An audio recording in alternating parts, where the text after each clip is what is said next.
Dude, I tried to put my green screen on, but it didn't let me put my green screen on for some reason. I don't know what was going on, but let me see if I can find my green screen. Anyways, there we go. Boom. So yeah, I wanted to just test this little feature out. Know it's new to to the live. So I don't know if I'm just slow, but it's new. So I like with it. But this right here is what we did for a customer a while ago. They mentioned they sent a sample when they pressed it on the shirt, the ending result. But anyways, I decided to jump on. So happy New Year's to everybody, and Merry late Christmas to people that that was celebrating the wonderful holidays with families and friends and whatnot. So shout out to you guys. But yeah, I like this kind of cool. I like this little feature. So I'm phasing in and out in the back. It looked kind of weird, but hey, I decided to go ahead. But it's an image right here. We did this for a customer. I think it was like 18 by 21. I had an oversized print because that's what they wanted to do. Came out pretty dope too. They did so like 40, 50 shirts. So came out pretty nice. I don't know if you can see it right here, but yeah, I don't want us to do too much of the phase out. But um, I got off the phone with a customer. Well, actually, was texting back and forth. Not a customer. Let me rephrase that. With a friend, and they asked me a question about the printer, and it was like I left on vacation, came back, and my printer stopped printing the whites. And I was like, oh, okay. What happens, guys, and this is speaking for any printer, but for the Epsons, like say the 7890s, the 9900s, the P6000s, the 9900s or whatnot, the 7900s or whatnot, they have this piece on this print head, right? And when you go on a trip, if you don't wet cap the printer, it's still not liable to happen, but at least wet capping it draws all the ink out. And you have to worry about having any ink that's sitting actually inside this print head. So that'll be like now if you don't know this, it'll be hard for people to actually, you know, figure this out. But having the right technical support or somebody sell you the printer, they tell you from going to vacation what you need to do, the proper method. So people don't really get that, but people need to have the right proper training. So if you guys are dealing with any old school printer or any printer, if it's don't have two heads and it's not like has its own capping station that you can put solution and wet cap it and set it and then go on your trip, then you're gonna have to actually manually wet cap it yourself, especially dealing with 7900, 7890, or whatnot. So what happens when it actually clogs up, it's this what they call a manifold, right? That sits inside this print head. And since the printer is not flat, it's like denim vertical. So you have to actually put a towel behind it and then soak it and then remove it. See that all the ink on the towel, take it off, soak the towel back up, put it back on, soak it again. Once you see no actual ink that's on the towel, when you soak it again, then I will leave it on there like that. Then I'll go on my trip and wet it on my trip, and this will be a proper way to wet cap. Do that. What happens is the ink clogs up here, and sometimes when you actually put whatever solution you're going to use that's going to be strong enough to draw the ink out onto the actual towel or whatever you're using as a absorber, it's not going to be able to penetrate here.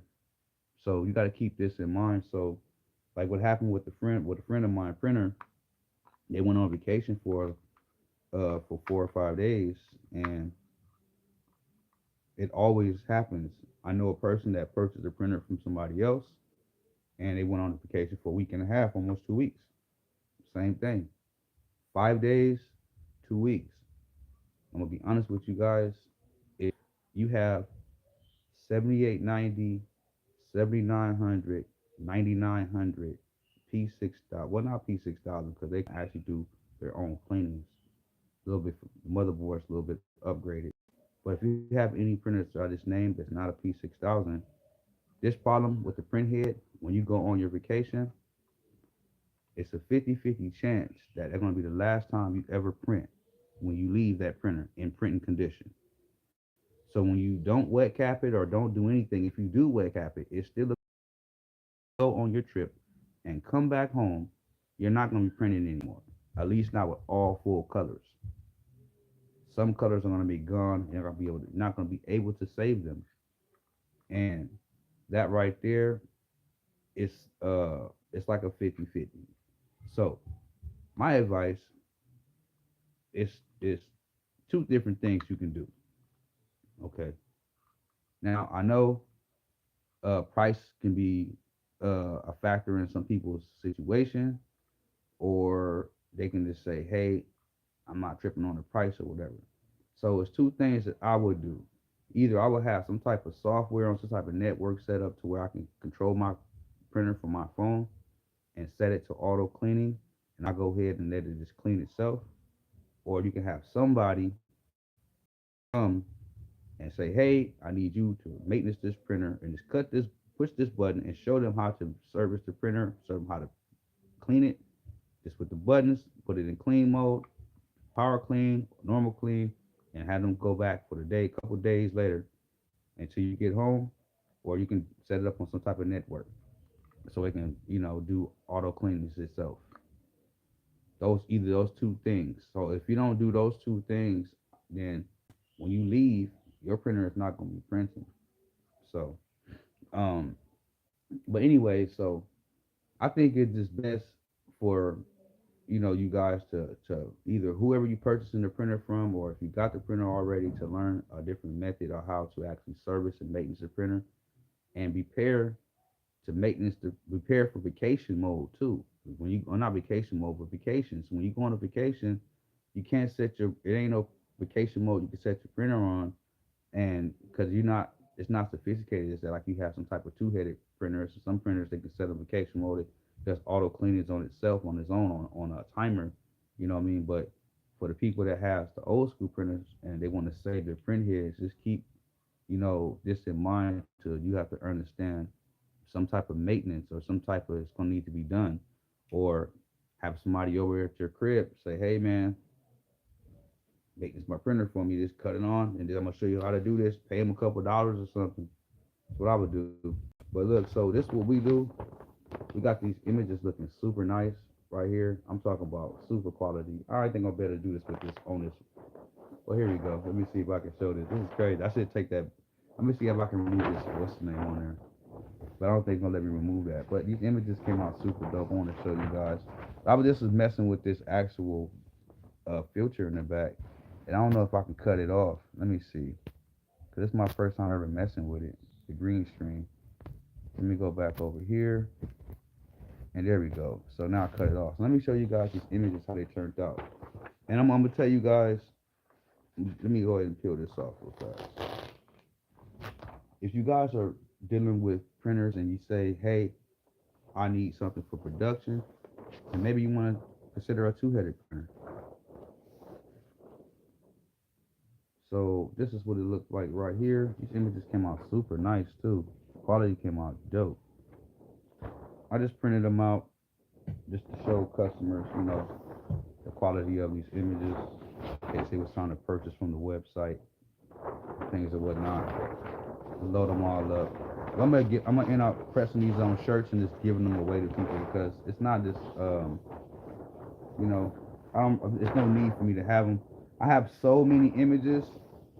What I'm gonna do is, if people just pay for shipping, I don't know where you're gonna be located, and I'm gonna start showing people images. And I'm gonna press them on the shirt, or press them on the sweater, and you just pay for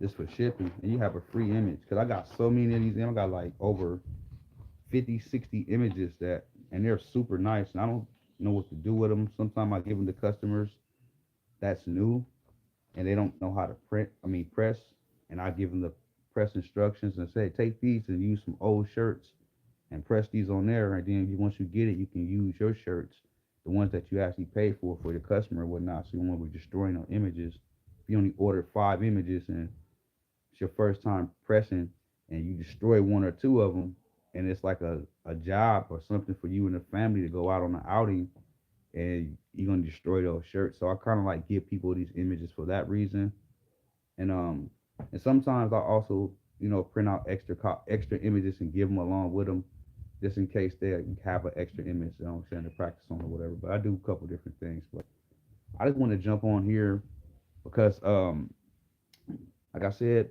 a lot of people been having issue with these printers either when you going on vacations or either like the weather just recently out here in California, the weather was terrible. It's still in and out, but um it just you had to keep in mind too the rooms that you're printing in and whatever. Make sure the environment is have windows open or it's a print friendly environment. That's what I want to say.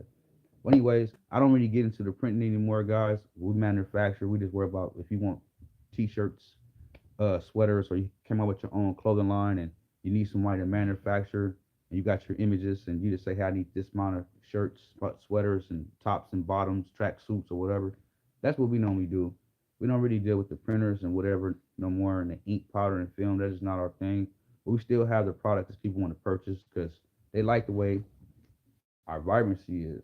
They're like, how can I get mine to come out popping like that? It ain't the color settings, it's the ink that you use along with the color settings, along with your ICC profiles and whatnot. If you guys are using ICC profiles, you don't really need them depending on what you're printing, but sometimes you will need ICC profiles if you're printing something the colors are keep coming out not the same or not the way you expect it or not the way you see it. Then that's when you have to use ICC. Other than that, somebody give me a call. But other than that, you don't need ICC profiles. But if you have like little hint, I'll give you a little hint right here. If you print out a navy blue and it comes out purple, and then you say, hey, the color is set, and all the other colors come out perfectly fine. It's just this one color right here. And that's when you probably will know that you need an ICC profile. Or if you're dealing with like say CAD software or anything like that, you probably want to switch it from a photo print to a graphic or something like that, and it'll change it over. Because sometimes little tweaks like that can actually help too as well. But if you're using CAD you also can build your own color profiles for your printer as well too. So it's all type of different things. So what you gotta do, testing it, whatever, and then that's not good enough. You also can go back into the software and you can actually tweak the colors one by one from magenta, cyan, to and so forth all the way down. 5%, 2%, 1%, whatever you want to do, and get the colors more vibrant to your liking and save that color profile. So next time it'll look the same. Because if you don't save it, it will print the uh whatever one is defaulted to. Keep that in mind. But other than that, guys, I might get up off this line. And if you guys like, leave me a thumbs up. If you guys ain't subscribed, subscribe to the channel, share it with your friends. uh just make sure whatever you do, just keep it professional. Got family in the background. Like I said, I'm just been chilling for the day. It's still, still celebrating the holidays and whatnot. So I'm about to go ahead and get offline and get back to my fam bam and chill. So that's it. Until another video, appreciate you guys for watching. This is F.O.M DTF. My name is AL. Support the channel. Channel will support you. Peace. We out. Boom.